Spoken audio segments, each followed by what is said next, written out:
The Black and White Network presents The Credit Connection, a program sponsored by Cambridge Credit Counseling, an industry leader in providing advice and help to those who have concerns about their credit. With interest rates rapidly rising, your cost of credit is also draining your budget. This program will help you as consumers manage your credit to the best possible outcome. You will learn what's happening with interest rates, what the forecast might be for the directions of rates. You will be kept updated on the pricing of different credit products. You'll find out what credit products to stay away from and ones to use. You will learn strategies that can help you get control of your credit and keep it under control for you and your family. Cambridge Credit Counseling is a nonprofit organization dedicated to provide you information and guidance so you can make the right decisions. So let's join our hosts, Dan Perkins and Gordon Oliver.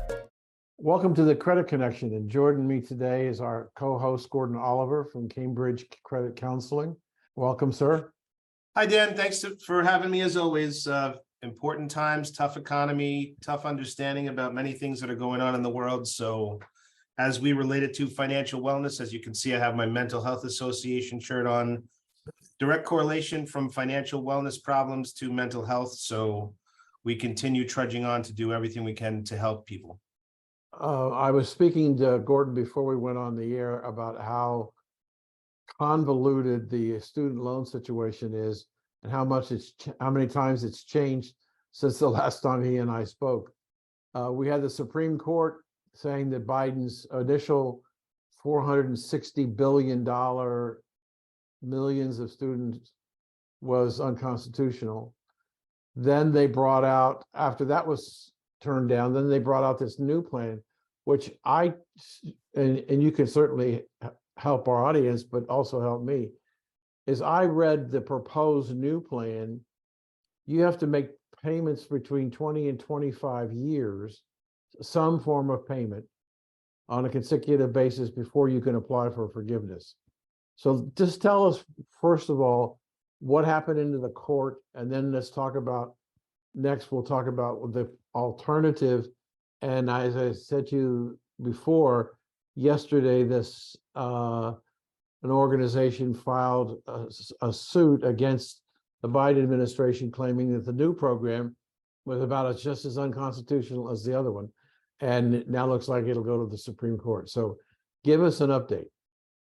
Okay, let's go back to the rules, right? Let's start with what the rules are, what they were way before the waiver process, what they were before these extra opportunities to try to fix problems of the past. And I want to give the viewers a little bit of context on my experience so that they understand where I'm coming from, okay?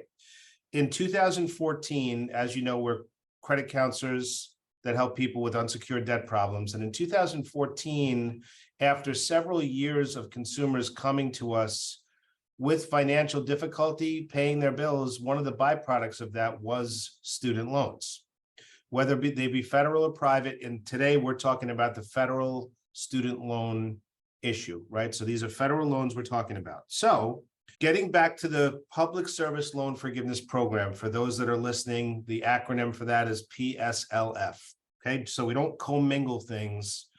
The Public Service Loan Forgiveness was a program that was designed and implemented in 2007, where if you were a public servant, meaning you work for the government, the city, the state, a municipality, a 501c3 nonprofit, if you just internet search PSLF form, the form will come up, and the one that you have to give to your HR department to basically verify your employment. So if you look at that form on page 2, it shows the eligible employers that qualify. So number 1, you have to work for an eligible employer, what I just laid out. Number 2, you'd have to be on what's called an income-driven repayment program, which is a program that are 4 different repayment programs with different formulas to basically calculate what your payment would be, and you'd have to be on one of those income-driven repayment plans. Number 3, you would have to have direct loans. The direct loan program was designed in 1992 as a challenge or a different direction from the FFELP program, which is the Family Federal Education Loan Program. The difference between the two, the Family Federal Education Program was private banks that would lend people money way back from the late 50s. And the government would guarantee the funds for the bank. So if the consumer did not pay for the loan, the government would guarantee it. But it's still a private bank loan. You with me so far? Yes, sir. Okay, the direct loan program in 1992 moved to a program where the government would lend the money directly to the consumer for their education. But it really didn't pick up steam until the Obama administration came into their time frame, and the public service loan forgiveness program was implemented by the Bush administration. So in 2007, you had to be with direct loans, and that was the big problem, Dan. Many people had these Family Federal Education loans that were not eligible.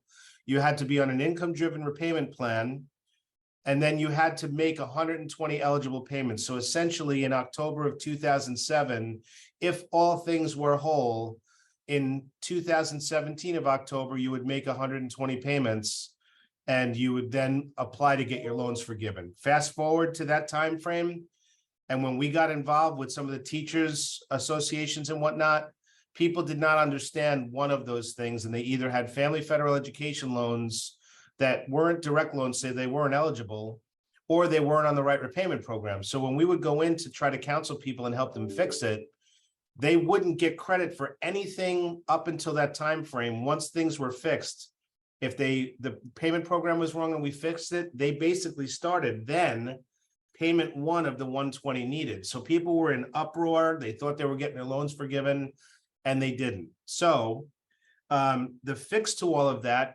fast forward now to last year, October 22 to October 21 to October 22, they put in a waiver process that if you had Family Federal Education loans or you were on the wrong repayment program, you could consolidate the loans and get retroactive credit by waiver of those payments, even though they weren't eligible. So that was the fix, Dan, to get people to get their loans forgiven. I'll stop there for a minute. I just want to, because I'm glad you did, because I do want to ask a question. During that time sequence that you mentioned, I believe I'm correct on this. Private lenders went out of the student loan business and it became a government business, period. The date on that, Dan, was 2010. So in 2010, the private sector no longer made student loans. They were all issued and guaranteed by the United States government. Direct loan program, the federal direct loan program. Yes. Okay. I just want to make sure I got that right. Okay. Yeah, and that's an important distinction, because anybody that went to school 2010 or after when that was implemented, if they were borrowing, they wouldn't have to worry about having the wrong loans because the loans would be direct loans then. So anybody that went to school, essentially, let's use 2011 because it was late in 2010, but let's just use 2011. If anybody listening to your program went to school in 2011 or further and went through studentaid.gov and the Department of Education, any of those loans that came from the government were via the direct loan program. They don't have to do anything about consolidation, or they're in the right kind of loan, but still, even if they're in the right kind of loan, it could take up to 20 years before they get any forgiveness at all. All right, let me separate that now. Just one more piece. Yes, that fixed the loan problem, but if they were on the wrong repayment program, they weren't on any of the income-driven repayment plans. Now, the standard 10-year plan is an eligible plan, but it doesn't make any sense, because if you're in a standard 10-year plan, in 10 years, your loans are paid off, so there's nothing to forgive, right? Right, yeah. So the way that helped somebody is if they were on the standard plan for 3 years, they would get credit for those 3 years of payment and shift to a different repayment program. But again, this is why it's confusing, and I'm going to do my best to keep it simple and lay it out. So let's separate the question you're asking. If you didn't work for an eligible employer, let's say you worked for a for-profit company, let's say IBM, Home Depot, whatever the company is, right, you're ineligible for the public service loan forgiveness. But the original income-driven plan was the income-based repayment plan, acronym IBR. And that formula would basically have you, there's a formula of 10% of discretionary income would be your monthly payment. So I I'm going to break the formula down for the current new repayment program that they put in a minute. Maybe we'll do that in segment 2 so I can explain how to figure out the Okay. payments. But there are calculators online that you can do that with. But I want to break it down for the listeners so they understand. But after the income-based repayment program, they created the pay-as-you-earn and the revised pay-as-you-earn programs, right? So if you did not work for an eligible employer, every year you would have to submit your tax return or your income if it changed to get your payment calculated. And if you did that, depending on the program, for 20 or 25 years, once you hit that timeline, your loans would get forgiven. Now, in the old rules, that would be taxable income. So you want to talk about if a low income waged individual went on that program, they could actually qualify, depending on their income and family size, for a $0 monthly payment and be eligible. Think about how that works. In the pandemic, people are being charged 0% interest with 0 payment. So no harm, no foul. The balance isn't going anywhere unless they make payments, then it will go down. Since interest is not being charged, the balance is pretty much at a flat line until this coming September when interest comes back in. In the old world, if you had a $0 payment, that would qualify for 12 months, and then you'd have to reapply every year, like I mentioned, but interest would accrue. So these balances, Dan, would grow and grow and grow and grow. And if in 20 or 25 years, depending on the program, when it got forgiven, there would be a very large taxable event for someone with very low income. Wait a So- minute. You're saying that a loan balance that accrued and then was paid off is taxable income to a certain low income individual? Let me repeat it just so that our listeners understand it. I'm going to give the example. If I was a low income, let's say I was at the poverty guideline and I had a family of 4, I essentially would qualify for a $0 payment. Okay. Right. That All right. balance would accrue. And if I wasn't a public servant, after 20 or 25 years, whatever that balance was, it would get forgiven and be taxable. So in essence, this is, I'm not trying to put more mud in the water, but I've got a hold of it. It's phantom income. It's not phantom income, it's phantom debt. But Because it turns into phantom income at 20 years. correct. Now they fixed that. They rewrote that piece. So this is where we fast forward to where we are now with what they're trying to propose. They're trying to take that same retroactive approach at people that have been paying for 20, 25 years and forgive their loans. That's what they're trying to do. Okay. 2 completely different programs, right? The public servant one, I'll tell you just from experience, the public service loan forgiveness program for public servants was viable. The problem is that people were not, and this is where we get into the business side of things. So the Department of Education, and we can have another conversation another day on this, but when they choose their contractors to do the work, right? And I can tell you this from experience, the reason that there's been an overhaul is because many of the servicers, to do this explanation for millions of members, they just wouldn't do it. They wouldn't pry and counsel because they get paid dirt money to service a student loan account. So when people would call, Dan, they wouldn't dig deep into the situation to educate the consumer. They would just answer the question asked. So So we got about 30 seconds for the break on. I just want to ask you one qualifying question. Yeah, We have government guaranteed loans for people going and working for cities, county, state, education, nonprofits, whatever. yes.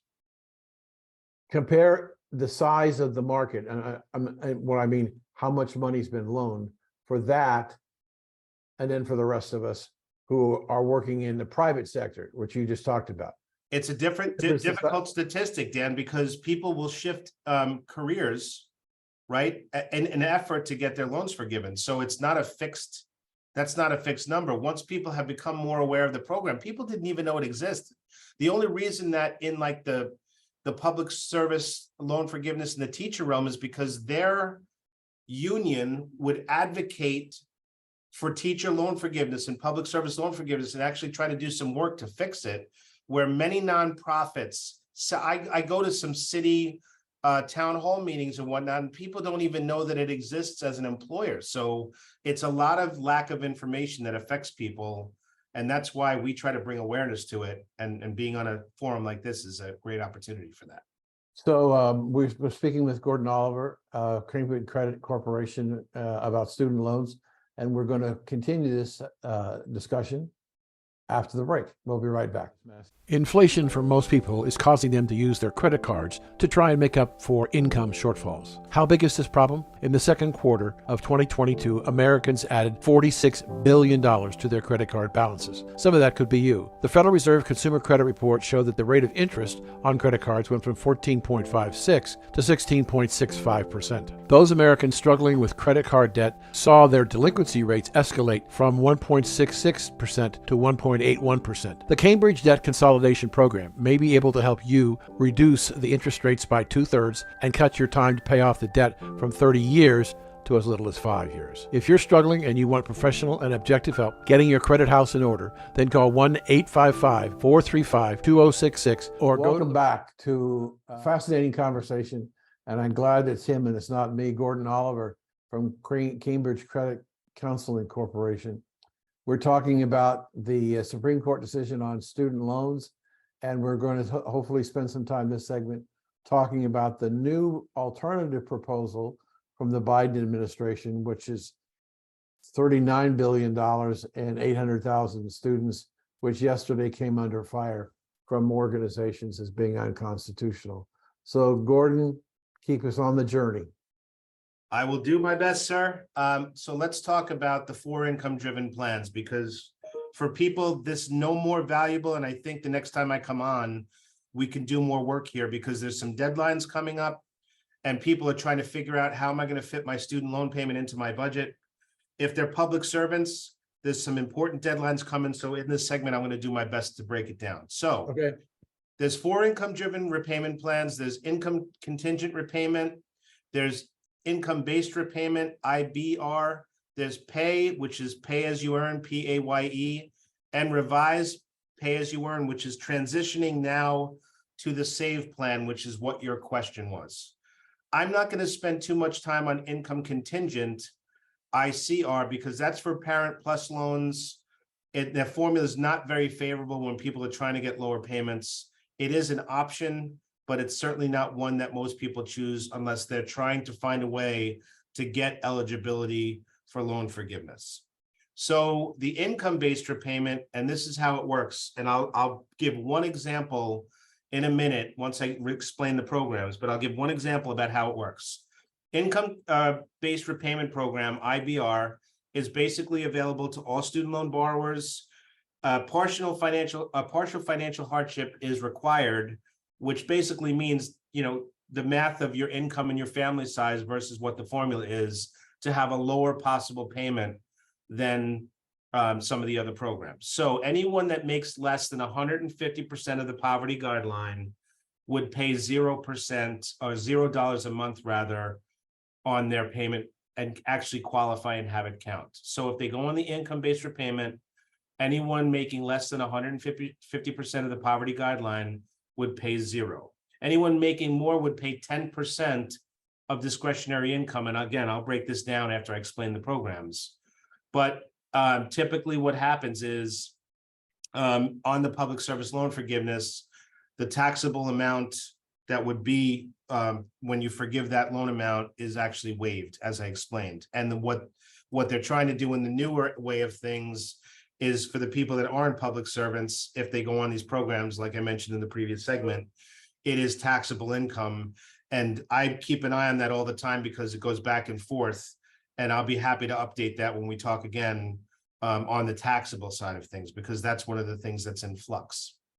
So pay as you earn, PAYE, is you must have borrowed your loans from October 1st of 2007 to October 1st of 2011. It's 10% of discretionary income. And then, of course, same kind of formula, a little bit less of a payment typically than the income-based repayment plan. Then the revised pay-as-you-earn was actually, it's revised for a reason. They revised the pay-as-you-earn to allow married couples to have their income included, because what would happen is there was ways with the pay-as-you-earn that married couples could separate their income, but they adjusted to make all married couples have all income included regardless of their tax status. So if a married couple was married filing jointly or married filing individual on pay-as-you-earn, they could use their own income, but on revised pay-as-you-earn, they closed that loophole by making all income be included. So that was a thing that they did, obviously, because people were using individual income when in fact they were married. So let's talk about today's program, and I'm going to break down the SAVE program or the revised pay-as-you-earn. So SAVE is the revised pay-as-you-earn. And how it works is it's open to all borrowers with direct loans. It uses 225% of the corresponding federal poverty guideline. The difference in the program is the payment is 5% of discretionary income if you go over that poverty guideline. For undergraduate loans, important undergrad loans are treated differently. It's 5%. And for the graduate loans, it's 10%. Another correction is spouse's income won't be considered if married filing separately. So they went backwards on that loophole. And then loan forgiveness after 20 years for undergraduate loans and 25 years for graduate loans, or 120 payments for the public service loan forgiveness. So they're automatically enrolling people onto this SAVE or revised pay-as-you-earn if they were enrolled in the pay-as-you-earn. I'll stop there for a minute before I go over how things are formulated. Any questions? Okay, so yes. So when you're talking about somebody who is at or below the poverty level, if I heard you correctly, you said that the payment, there would be zero payment.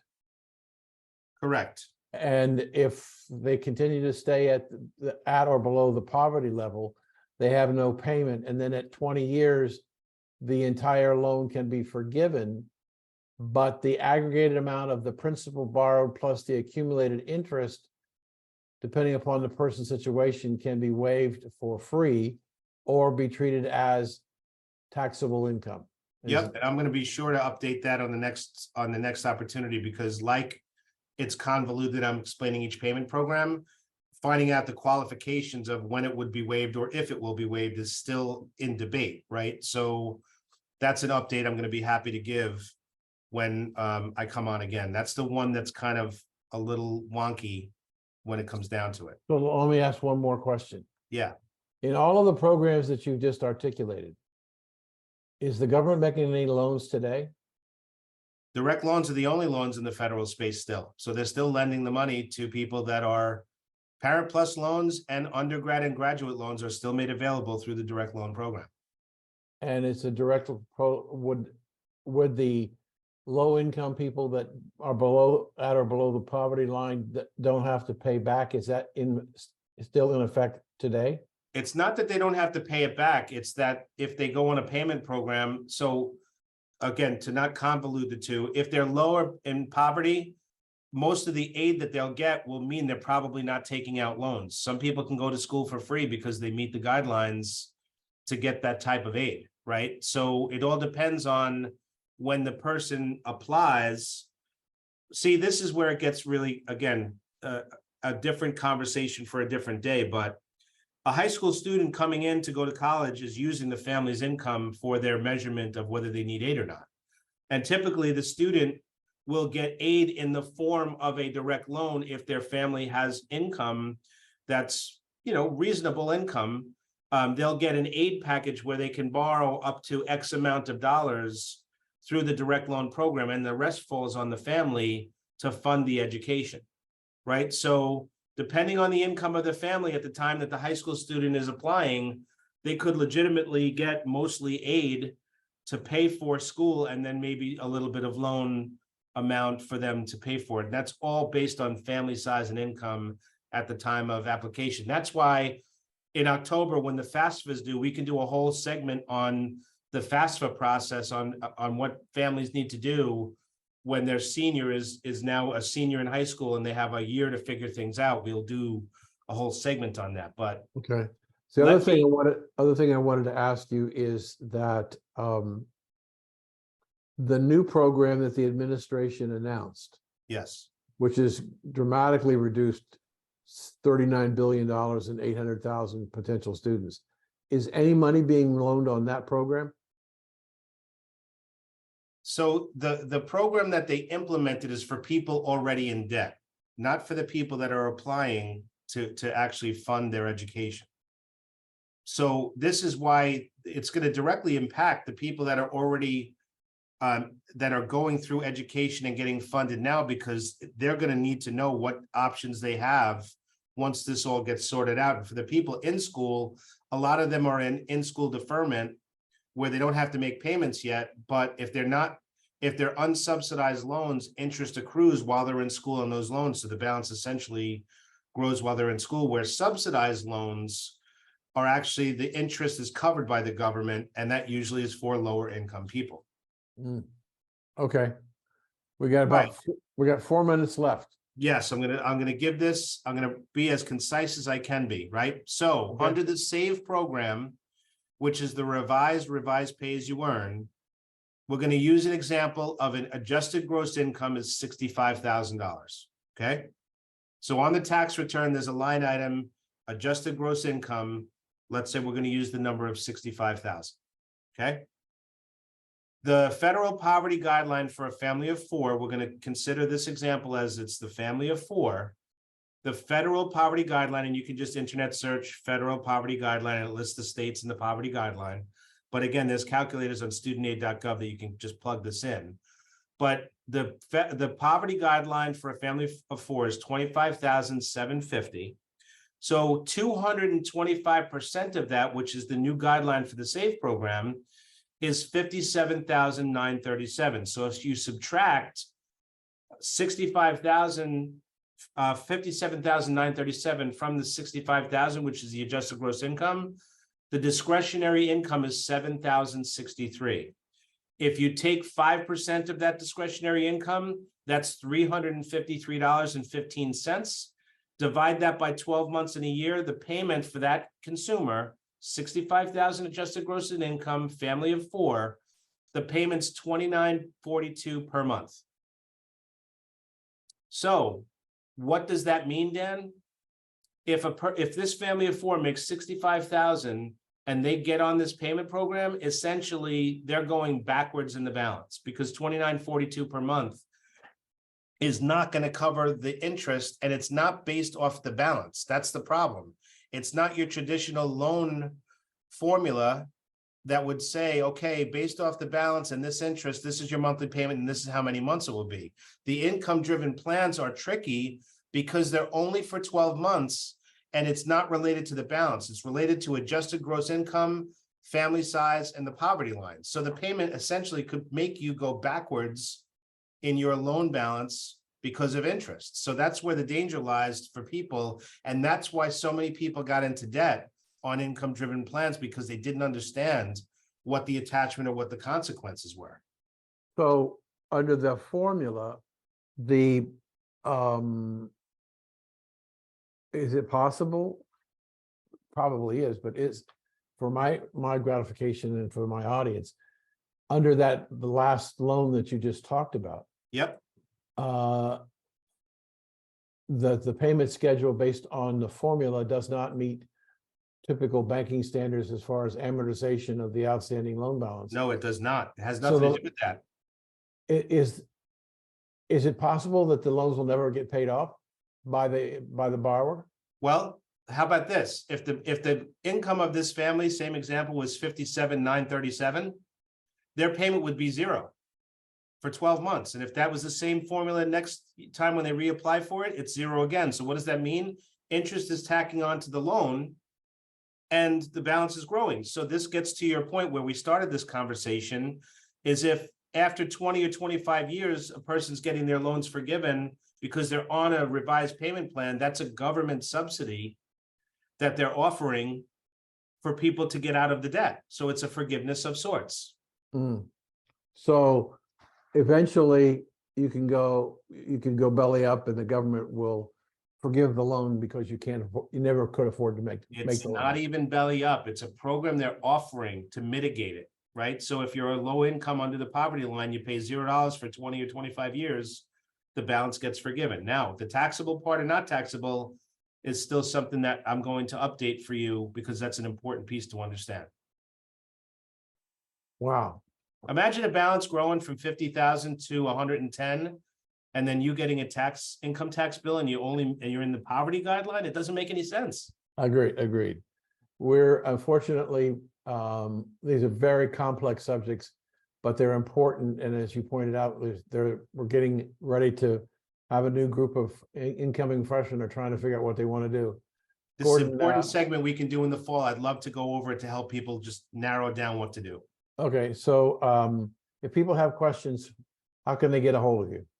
Yeah, so another important piece of that question is we do provide student loan counseling, and it is at no cost to the consumer, right? So the counseling is free because we want to help people understand how this works and get them in the right decision-making mind frame. And that's why we do that type of counseling, to get people straight on what's being done. But the 800 number is 855-435-2066, or you can go to cambridge-credit.org/B as in black, W as in white, -podcast. Or if they call, they just need to say that they heard us on the BW Black and White podcast, and we'll be happy to help them in any way that we can. Thank you, sir, for joining us today. Absolute pleasure, Dan. Look forward to our next time together. You bet. All right, bye-bye now. And we'll be right back. And we're done. Man, is that it twisted my brain around. Like I'm glad my children are all out of college and I don't have to deal with that stuff anymore. Man, Dan, I tell you, man, I work again. I think I told you I worked 3 jobs. Yeah. Did you see this morning that the Fed is talking about raising rates again? I did. And FHA said this morning that the rate of interest on a 30-year FHA loan is 702, the highest since 2002. 20 years. Unbelievable. You know what the problem is for us too? This is me just being down to earth with you. Mm-hmm. And I understand the why. I cannot tolerate how the real estate and mortgage industry are trying to spin this. And they're spinning it like, oh, interest rates used to be 9%. People just have to get used to it. No, it's absolutely egregious to have to pay 7, 8, 9% for a mortgage again, because now you've got all these people that refinance, and the payment that they thought that they could plan for the size of the house that they want, and the taxation on the value of the home is all something that can't be just brushed over. It has to be explained to people, almost like, you know, this is some of the work that we do when people say they're ready to buy a home because they're tired of renting. That sounds wonderful, but they don't really understand the ramifications and what it is to be a homeowner and what the costs are going to be. So this is the battle between industries where, you know, we got to kind of push back on some of that messaging, because people will get destroyed in a situation like this. There are people out there today who are suggesting that the single family home is safe. In fact, people saying that there's a shortage of about 4.8 million single family homes in the country. And I could believe that. I see how fast housing is going up here in Southwest Florida. Yeah. But the commercial real estate is suffering because of the pandemic. And what happened was, it may have even happened in your company, millions of companies made the decision to have their employees work remotely, not come into the office. And they have worked so long in the home office environment, they're finding it difficult to get people to come back into an office building. We are the case study, Dan. And on top of what's happening is that the management of the company is saying, wait a minute, I'm paying for a 40% vacancy rate in the space that I'm renting. I need to get out of this. So Confidentially, we just redid our lease as a result. yeah. And so what happens is that you've got a lot of commercial property that's going to sit vacant. Yep. And I'm serious about this, I have a solution to part of the problem. If the property goes into bankruptcy, let the city or state government take it over and convert it into homeless shelters. Sure. Rather than put people on the street in tents and living in squalor, modify these office buildings into apartments and let people live there and provide services to help them try and recover and become a productive member of society. I love that idea, but I think that's going to get convoluted with the immigrant crisis that we have now too. That's where I see a lot of it going, because you see what's happening even in our state, Massachusetts. They just declared a state of emergency. Right. It's amazing. I did a show just before you this morning, and I was talking to the host, and I said, you know, it's interesting that we have government officials who 5-10 years ago decided that their city, county, or state was going to be a sanctuary city or state or county. Yep. And I don't think they understood what it meant to be a sanctuary city, because now we have, for example, New York City, who says they're out of space, and yet they got $100 million funding from the federal government for homeless shelters. And so what you have is this proliferation of people who are coming into the country illegally, and for the longest period of time, the northern blue cities were immune from dealing with the homeless population and the illegal aliens that were coming in. Now they're having to take illegal aliens into their communities, and the mayor of New York said, well, we don't have any more space. Yeah. And so how do you get rid of your obligation if you have no more space? So the chickens is the famous minister from Chicago said the chickens are coming home to roost. Well, the chickens are coming to roost based on those people who thought sanctuary cities would be the solution, and it's not. And it's caught, as it was a story last week about the city of San Diego is starting a program to literally go in and tear all of those camps down. Yeah. And get the people to leave because they just don't have the money to take care of it anymore. So lack of planning and thinking about what the ramifications are, what you're going to do. Anyway, thank you for being with us today. As always, great help, and we'll be in touch.